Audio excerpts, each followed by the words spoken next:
Language skills भाषाई कौशल एक ऐसा टॉपिक जो किसी भी टीचिंग एग्ज़ाम का बैकबोन होता है।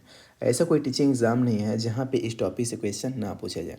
चाहे एग्ज़ाम सी टेट का हो या शिक्षक भर्ती का या केंद्रीय विद्यालय या नवोदय विद्यालय का, हर एक टीचिंग एग्ज़ाम में इस सिंगल टॉपिक से 2 से 3 क्वेश्चन आपको देखने को मिलेगा ही। तो इस वीडियो में हम इसी टॉपिक को अच्छे से समझने वाले हैं। इतना समझ लेंगे कि इस टॉपिक से कैसा भी क्वेश्चन आपसे पूछा जाए आप उसे इजीली सॉल्व कर पाएंगे। तो hi everyone, welcome back to the channel. चलिए समझते हैं। The 4 basic language skills are listening, speaking, reading and writing. भाषा कौशल 4 बुनियादी भाषा कौशल हैं: सुनना, बोलना, पढ़ना और लिखना। इसे आपको इसी ऑर्डर में याद रखना है। इसे याद रखने का निमोनिक यहाँ लिखा गया है LSRW। ये शॉर्ट फॉर्म है, इससे आप याद रख सकते हैं। एल का मतलब है यहाँ पे लिसनिंग, और एस का मतलब है यहाँ पे स्पीकिंग, और आर का मतलब है रीडिंग, और डब्लू का मतलब है राइटिंग। इस तरीके से आप इसे आसानी से याद रख सकते हैं। ये सीखने का साइकोलॉजिकल ऑर्डर है, मनोवैज्ञानिक क्रम है, प्राकृतिक क्रम है, नेचुरल ऑर्डर है। क्लियर है?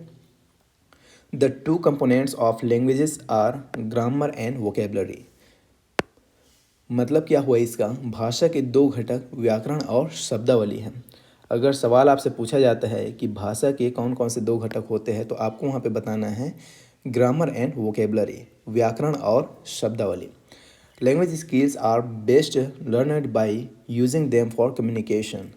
भाषाई कौशल सबसे अच्छे तरीके से कब सीखा जाता है? तो संचार कौशल में उनका उपयोग करके। The learning of grammar should be integrated with listening, speaking, reading and writing. मतलब व्याकरण के शिक्षण को सुनने, बोलने, पढ़ने और लिखने के साथ एकीकृत किया जाना चाहिए, उसके साथ इंटीग्रेट किया जाना चाहिए, उससे अंतर संबंधित होने चाहिए। किससे? तो जो लैंग्वेज स्किल्स है, लिसनिंग, स्पीकिंग, रीडिंग और राइटिंग, इससे। Language functions are useful for expressing oneself effectively in a particular situation. भाषा कार्य किसी विशेष स्थिति में खुद को प्रभावी ढंग से व्यक्त करने के लिए उपयोगी होता है। आगे देखते हैं स्किल क्लासिफिकेशन एंड कम्युनिकेशन, कौशल वर्गीकरण और संचार। प्राइमरी स्किल, प्राथमिक कौशल कौन कौन से होते हैं? तो आपको याद रखना है, प्राइमरी स्किल होता है लिसनिंग और स्पीकिंग, सुनना और बोलना। ये कैसे कौशल है? तो ये प्राथमिक कौशल है, प्राइमरी स्किल है। डायरेक्शन ऑफ कम्युनिकेशन, इसमें 2 आता है, रिसेप्टिव स्किल और प्रोडक्टिव स्किल। मतलब संचार की दिशा। रिसेप्टिव स्किल मतलब क्या हुआ? ग्रहणशील कौशल, जिससे हम किसी इन्फॉर्मेशन, सूचना को ग्रहण करते हैं। किस तरीके से ग्रहण करते हैं? तो या तो हम सुनकर ग्रहण करेंगे या पढ़कर ग्रहण करेंगे। और प्रोडक्टिव स्किल मतलब उत्पादनशील कौशल, प्रोडक्टिव स्किल। हम किसी चीज़ को, किसी आइडिया को कैसे उत्पादित करेंगे?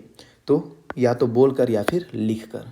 ये तो कॉमन सेंस वाला क्वेश्चन है, आपको ये पॉइंट पता होना चाहिए। रिसेप्टिव स्किल में आएगा लिसनिंग और रीडिंग, और प्रोडक्टिव स्किल में आएगा स्पीकिंग और राइटिंग। लिसनिंग मतलब आप किसी चीज़ को सुन रहे हैं और इन्फॉर्मेशन ग्रहण कर रहे हैं। जैसे आप क्लास में बैठे हैं, आप टीचर का लेक्चर सुन रहे हैं और चीज़ों को ग्रहण कर रहे हैं। रीडिंग, आप बुक पढ़ के किसी जानकारी को अपने अंदर ग्रहण कर रहे हैं, जानकारी को एक्वायर कर रहे हैं।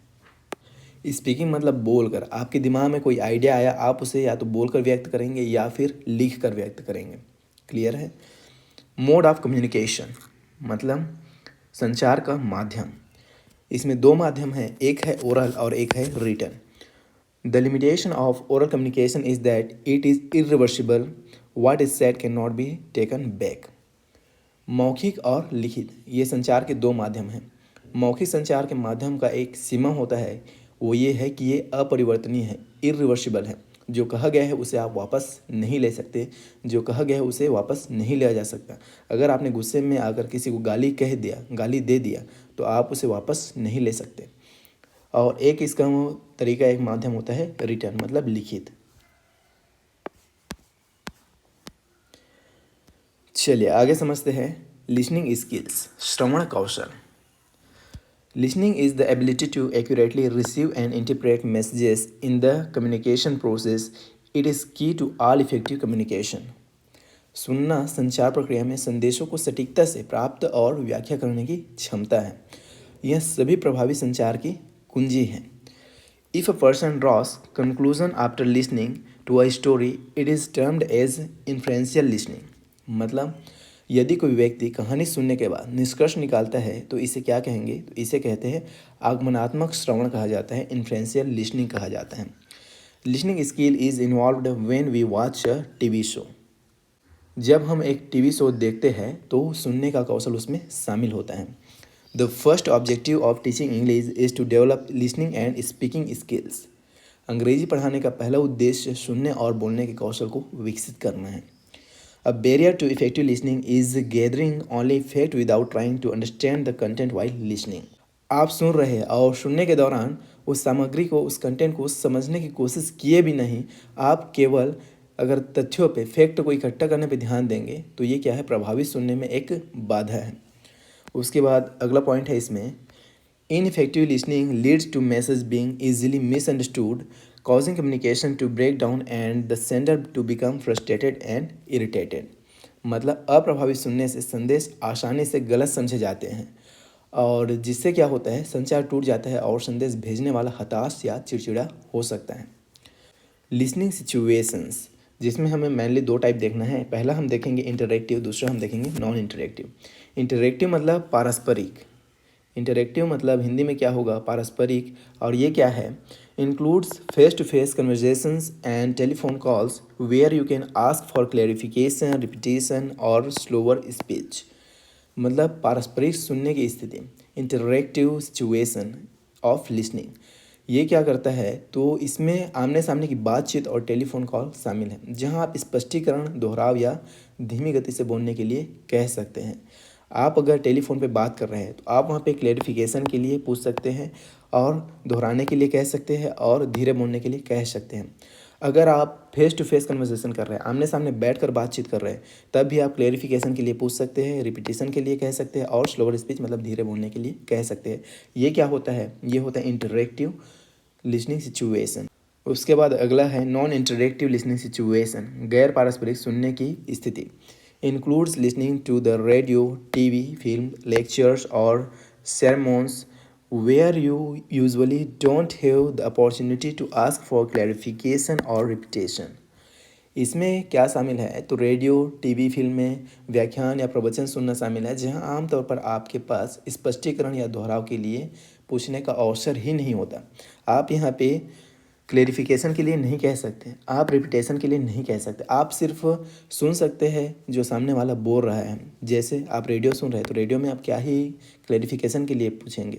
टीवी आप देख रहे हैं, टीवी में कोई डायलॉग बोला, आप नहीं समझ पाए तो आप दोबारा बोलने के लिए कह सकते हैं क्या? नहीं कह सकते। और वैसे ही लेक्चर है और sermons, आप यहाँ पे क्लेरिफिकेशन के लिए, रिपीटेशन के लिए नहीं कह सकते। वो क्या होता है? तो वो होता है नॉन इंटरैक्टिव लिसनिंग सिचुएशन। दोनों पॉइंट्स याद रहेगा, आसान है। चलिए आगे समझते हैं स्पीकिंग स्किल्स, वाक कौशल। Oral skills are speech enhancers used to produce clear sentences that are intelligible to an audience। Communication is the transmission of messages and the correct interpretation of information between people। मौखिक कौशल भाषण बढ़ाने के लिए भाषण बढ़ाने वाले उपकरण होते हैं, जिनका उपयोग दर्शकों के लिए बोधगम्य और स्पष्ट वाक्य उत्पन्न करने के लिए किया जाता है। संचार, कम्युनिकेशन, लोगों के बीच संदेशों का संचरण और सूचना की सही व्याख्या है। The effectiveness of speaking depends on the speaker's ability to use simple language. बोलने की प्रभावशीलता वक्ता की सरल भाषा का उपयोग करने की क्षमता पर निर्भर करता है। आप जितने सरल भाषा का इस्तेमाल करेंगे, आपका बोलना उतना ही प्रभावशील होगा। A person is a good speaker when they are able to convey ideas and feelings. एक व्यक्ति अच्छा वक्ता तब होता है जब वह अपने विचारों और भावनाओं को व्यक्त करने में सक्षम होता है। Convey ideas and feelings, clear है। Narrating a story with proper stress and intonation is a sub skill of speaking. ऊंची तनाव और स्वर के साथ कहानी सुनाना बोलने के कौशल का एक उप कौशल है। आप सही वॉइस टोन, पिच और प्रॉपर स्ट्रेस एंड इंटोनेशन के साथ अगर किसी कहानी को सुना रहे हैं तो ये क्या है? बोलने का एक उप कौशल है, क्लियर है। To test speaking ability a teacher should ask students to narrate incidents और इवेंट। मतलब देखिए, अगर आपको किसी बच्चे की बोलने की क्षमता का परीक्षण करना है तो एज ए टीचर एक शिक्षक को छात्रों से घटनाओं का वर्णन करने के लिए कहना चाहिए। फिर आगे हम समझते हैं इसमें आर्टिकुलेटर्स। इसका हिंदी मतलब होता है उच्चारक। Articulators are any vocal organs that take part in the production of speech sound. उच्चारक कोई भी मुखर अंग होते हैं जो भाषण ध्वनि के उत्पादन में भाग लेते हैं. The articulators are the lips, tongue and teeth. उच्चारक कौन कौन से अंग है इसमें? तो होंठ, जीभ और दांत, जो production of a speech sound मतलब भाषण ध्वनि के उत्पादन में भाग लेते हैं. तो भाषण ध्वनि के उत्पादन में कौन भाग लेता है? तो लिप्स, टंग एंड टीथ. तो ये क्या होते हैं? ये होते हैं आर्टिकुलेटर्स, उच्चारक. क्लियर है? The face is not an articulatory organ. ये पॉइंट आप याद रखेंगे. चेहरा एक उच्चारक अंग नहीं है. बेहद इंपॉर्टेंट. ठीक है. उसके बाद आगे इसमें समझते हैं स्पीकिंग सिचुएशन, बोलने की स्थितियाँ, जिसमें हम पहला समझेंगे इंटरैक्टिव, पारस्परिक. Includes face to face conversations and telephone calls. Speech is argumentative when you speak to prove your point to others. देखिए, अगर पारस्परिक बोलने की स्थिति की बात करें, इंटरैक्टिव स्पीकिंग सिचुएशन की बात करें, तो इसमें क्या शामिल होता है? फेस टू फेस कन्वर्सेशन, आमने सामने की बातचीत, और टेलीफोन कॉल्स, ये शामिल होता है. जब आप दूसरों के सामने अपना तर्क साबित करने के लिए बोलते हैं तो आपका भाषण तर्कपूर्ण होता है. क्लियर है? उसके बाद आगे इसमें समझते हैं दूसरा, पार्शियली इंटरैक्टिव स्पीकिंग सिचुएशन, आंशिक संवाद, बोलने की स्थिति. Giving a speech to a live audience without interruption but the speaker can जज understanding from the audience's expressions and body language. मतलब क्या हुआ इसका? तो देखिए, बिना किसी रुकावट के जो लाइव दर्शक है उनको भाषण देना, लेकिन जो स्पीकर है, जो वक्ता है, दर्शकों के हाव भाव से, उनके बॉडी लैंग्वेज से, शारीरिक भाषा से समझ का अंदाज़ा लगा सकता है कि सामने वाला समझ पा रहा है कि नहीं समझ पा रहा है मैं जो बोल रहा हूँ उसको. लेकिन जब आप भाषण दे रहे हैं तो आपको बीच में कोई टोकेगा नहीं, बीच में कोई रोकेगा नहीं, विदाउट इंटरप्शन. तो ये क्या होता है? पार्शियली इंटरैक्टिव होता है. उसके बाद आगे इसमें समझते हैं तीसरा, नॉन इंटरैक्टिव स्पीकिंग सिचुएशन, गैर पारस्परिक बोलने की स्थिति. Defined as recorded speech such as recording a speech for radio broadcast. मतलब गैर इंटरैक्टिव, गैर पारस्परिक, इसे रिकॉर्ड किए गए भाषण के रूप में परिभाषित किया जा सकता है, जैसे कि रेडियो प्रसारण के लिए भाषण रिकॉर्ड करना. स्पीकिंग कैन बी फॉर्मल और informal. Informal speaking is typically used with family and friends. औपचारिक या अनौपचारिक हो सकता है इसमें बोलना. कहने का मतलब क्या है? स्पीकिंग के बी फॉर्मल और इनफॉर्मल, मतलब जो बोलना है वो इसमें औपचारिक भी हो सकता है और अनौपचारिक भी हो सकता है. अनौपचारिक बातचीत, अनौपचारिक बोलचाल आमतौर पर परिवार और दोस्तों के साथ इस्तेमाल की जाती हैं. अब ये क्या है नॉन इंटरेक्टिव? तो देखिए, सिंपल है, वन वे कम्युनिकेशन. आपने अगर एक रिकॉर्डिंग किया है रेडियो ब्रॉडकास्ट के लिए, आप उसे जब रेडियो पे चलाएंगे तो वो वन वे होगा. उसमें कोई ऑडियंस आपसे दोहराने के लिए, रिपीट करने के लिए या फिर क्लैरिफिकेशन के लिए नहीं पूछ सकता. ये वन वे कम्युनिकेशन है एक तरह से नॉन इंटरेक्टिव, जिसमें आप इंटरेक्ट नहीं कर रहे हैं किसी से, ये वन वे है. तो आपको इस तरह से इसे याद रखना है. क्लियर है? फिर आगे समझते हैं रीडिंग स्किल्स, पठन कौशल. Reading skill is reading a subject and acquiring its meaning. Its lead to permanent knowledge unlike listening. पढ़ने का कौशल किसी विषय को पढ़ना और उसका अर्थ प्राप्त करना होता है. यह सुनने के विपरीत है, ये स्थायी ज्ञान की ओर ले जाता है. Permanent knowledge. Fluency in reading means the ability to read a text at ease with expression. पढ़ने में प्रवाह का अर्थ है पाठ को अभिव्यक्ति के साथ सहजता से पढ़ने की क्षमता. Reading and writing skill are covered when we summarise a paragraph. जब हम किसी अनुच्छेद का सारांश बनाते हैं तो पढ़ने और लिखने के कौशल उसमें शामिल होता है. ये पॉइंट आपको याद रखना है. Extensive reading is reading longer text usually for one's own pleasure. विस्तृत पठन आमतौर पर अपने आनंद के लिए लंबा पाठ पढ़ना है. उसके बाद आगे हम समझेंगे इसमें रीडिंग टाइप्स, पठन के प्रकार, जिसमें मेनली हमें दो टाइप को पढ़ना है. एक है साइलेंट रीडिंग और एक है लाउड रीडिंग. पहला समझते हैं साइलेंट रीडिंग, मतलब मौन पठन. Reading written material silently without sounding. मतलब जो लिखित सामग्री है उसको बिना आवाज़ किए चुपचाप पढ़ना. ये क्या होता है? ये होता है साइलेंट रीडिंग. और दूसरा इसमें लाउड रीडिंग, मतलब सस्वर पठन बोल सकते हैं या ज़ोर से पढ़ना बोल सकते हैं. When the written material is read aloud. जब लिखित सामग्री को ज़ोर से पढ़ा जाता है तो वो क्या होता है? वो होता है अलाउड रीडिंग. क्लियर है? दोनों पॉइंट आपको पता होना चाहिए. फिर आता है रीडिंग टेक्निक्स, जिसमें हमें मेनली 2 टाइप पढ़ना है, जिसमें हम पहला पढ़ेंगे स्किमिंग, दूसरा पढ़ेंगे स्कैनिंग। पहला स्किमिंग क्या है उसे समझते हैं। देखिए स्किमिंग होता क्या है, तो quickly running one's eyes over a text to get the gist of it, मतलब पाठ का सार जानने के लिए उस पर जल्दी से नज़र डालना, ये क्या होता है स्किमिंग होता है। और स्कैनिंग क्या होता है, reading fast looking for specific information in a manual, ये क्या होता है, किसी मैनुअल में विशिष्ट जानकारी की तलाश में तेज़ी से पढ़ना होता है। स्कैनिंग में आप क्या कर रहे हैं, आप स्कैन कर रहे हैं स्पेसिफिक इन्फॉर्मेशन के लिए, विशिष्ट जानकारी के लिए। और स्किमिंग में आप क्या कर रहे हैं, तो जस्ट एक जनरल आइडिया लेने के लिए पाठ को आप ऐसे ही सरसरी निगाह से पढ़ रहे हैं, जिस्ट ऑफ इट, उसका सार लेने के लिए। क्लियर है, दोनों इंपॉर्टेंट है, इनको पूछा जाता है, याद रखेंगे। उसके बाद इसमें समझते हैं राइटिंग स्किल, लेखन कौशल। ये क्या है, पॉइंट्स देखिए। Writing skill is expressing your thoughts and things by writing. लेखन कौशल क्या है, तो लेखन कौशल लिख कर अपने विचारों या फिर किसी चीज़ को व्यक्त करना है। क्लियर है, in this skill the language is stabilised and spelling और correctness is given most importance. इस कौशल में भाषा स्थिर रहता है, स्थिर होता है, और वर्तनी या शुद्धता को अत्यधिक महत्व दिया जाता है। स्पेलिंग और करेक्टनेस, वर्तनी और शुद्धता को इसमें ज़्यादा महत्व दिया जाता है। इंडेंटिंग एंड पंक्चुएशन आर सब skills of writing.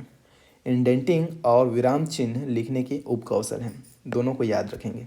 Grammar provides techniques of writing when learning a language for communicating ideas verbally and in written form. व्याकरण विचारों को मौखिक और लिखित रूप से संप्रेषित करने के लिए भाषा सीखते समय लिखने की तकनीक प्रदान करता है। To test the best writing skill we test the students ability to present the matter in a well organised manner. लेखन कौशल का अगर हमें परीक्षण करना है तो हम छात्रों को या छात्रों की सामग्री को व्यवस्थित तरीके से प्रस्तुत करने की क्षमता का परीक्षण करेंगे। क्लियर है। उसके बाद एक इसमें आता है डिक्टेशन, श्रुत लेख। ये क्या है, does not test some problems of inflection. श्रुत लेख, इन्फ्लेक्शन मतलब क्या है, विभक्ति, विभक्ति की कुछ समस्याओं का परीक्षण नहीं करता है, ये पॉइंट आपको पता होना चाहिए। क्लियर है। तो इस तरह से इस वीडियो में हमने कम्प्लीटली लैंग्वेज स्किल्स को समझ लिया है एंड डेफिनेटली आपको ये वीडियो पसंद आया है। वीडियो पसंद आया तो लाइक कर सकते हैं और आगे इस तरह के क्लासेस चैनल पर आते रहेंगे, उसके लिए आप तैयार रहिएगा। मिलते हैं नेक्स्ट वीडियो में, तब तक के लिए टेक केयर।